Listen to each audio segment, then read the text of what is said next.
Downtown News at midday, this is Linda McCauley. And the main news at 12 o'clock. Bernadette McAliskey and her husband have been shot near Coal Island, and a UDR soldier has been shot in Warrenpoint. First, this morning's shooting of Bernadette McAliskey and her husband, and with the details so far, Paul Robinson. At this moment, a helicopter is in the air with Bernadette McAliskey and her husband Michael on board. Their condition is still not known, but police have issued a statement saying they are both alive. The chopper is about to land on a pad at a hospital which has better security than the Tyrone unit they were given emergency treatment at after this morning's murder attempt. It's not known if that hospital is in Belfast.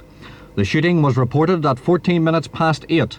From what we can now piece together, 3 people opened fire on Bernadette McAliskey and her husband at their home.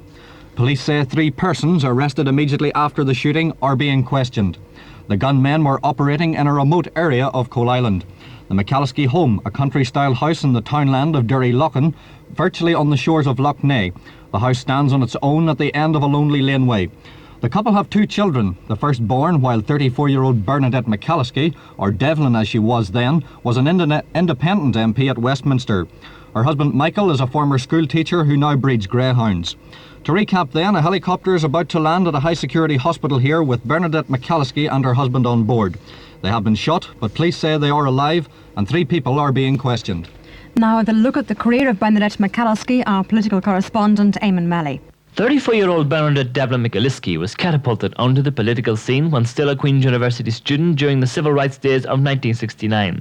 She was then a member of the People's Democracy and took part in all the civil rights marches, including the Belfast Derry March, when loyalists attacked the students at Bernadette.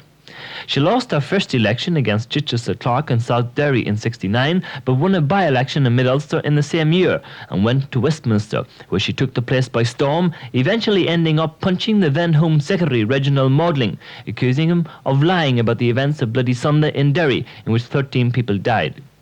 Meantime, she announced she was to have a baby. And in April 1973, she married Michael McAliskey, who was shot with her in their isolated home this morning. In 1974, she lost the Mid-Ulster seat. At one stage, Bernadette Devlin McAliskey moved close to the official Republican movement and then took an interest in the IRSP. In recent years, she has emerged as the leader of the campaign for political status for Republican prisoners in the Maze and Armagh prisons. She contested the European election in 1979 but was unsuccessful. Alliance Party Chairman Seamus Close has described the shooting as a senseless act, and he says retaliatory action would only lead to an escalation of violence. The National Smash H Blocks Committee has also condemned the shooting. Those who carried out the attack should be in no doubt that the committee is committed to the defence of the prisoners in the maze and will not be deterred from the task. The Prime Minister Margaret Thatcher was informed about the shooting during her talks with the Alliance Party leaders, and Sinn Féin leader Rory O'Brody says the attack is directly related to the struggle by protesting Republicans. Now, today's other main story, a part-time UDR soldier has been shot dead by gunmen in Warrenpoint. Colin Duncan has the details. The dead man was a customs officer. He was working as normal at Warrenpoint when 2 youths carrying handguns drew up on a motorcycle just before 11 o'clock. They entered the customs office and singled out the UDR soldier from a group of men opening fire. Their victim was hit several times and died within 5 minutes. Police say they don't know whether the youths called for the man by name, and they're not certain how many shots were fired. It's believed the attackers drove off in the direction of the border. The dead man was married with a family, but he hasn't yet been named. The Gables restaurant in Belfast's Botanic Avenue has been wrecked in a triple bomb blast. A number of devices were planted by 3 armed men, and the area was cleared before they went off. The explosion started a fire which destroyed the building. And in the centre of the city, army experts are examining a suspect device in the Richard's shop in Castle Place off High Street.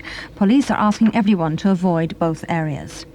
In Armagh, army experts are examining a suspect vehicle on the Moy Road just outside the city, and a police spokesman says traffic is being diverted from the area. We'll have details of all these points of the news in our newsline at 1 o'clock. FM Stereo, Music 96. John Paul, the Dinner Spinner.